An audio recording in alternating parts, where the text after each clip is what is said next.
Hi, and welcome to this week's Lead with Purpose Friday Digest. So today I want to talk to you about when to form a board in your company.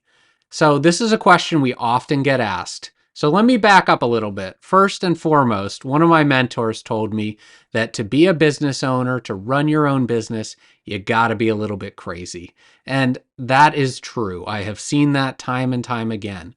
But it can be a lonely path running your business and operating all by yourself. So oftentimes, businesses that we work with get to a point where they want to form a board. And let's talk about what that is. We hear it all the time. I sit on this board, I sit on that board. What is a board to start with? Well, there are two types of boards that we deal with. First of all, there's a fiduciary board, and then there's an advisory board.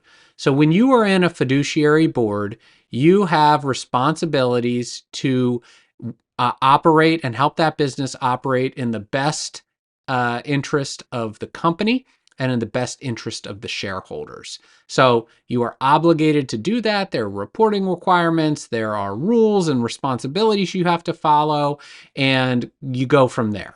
Now, on the other hand, there's an advisory board. So as your business is growing, you might not be ready for a fiduciary board, or that may not even serve your interests. So an advisory board is another way to go at this.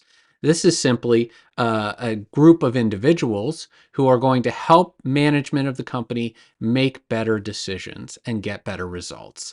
And so that's a lot of times the starting point. Now, when do you know it's the right time to even start an advisory board? Well, here's a couple of factors for you to think about.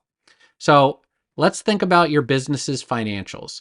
Are you consistently making money in the business? If you are, it may be time to get an advisory board that can help you get to the next level. Now, if you're struggling and your business is small and you're not consistently making profits, it may not be the time to start a board. It may be the time for coaching or something else.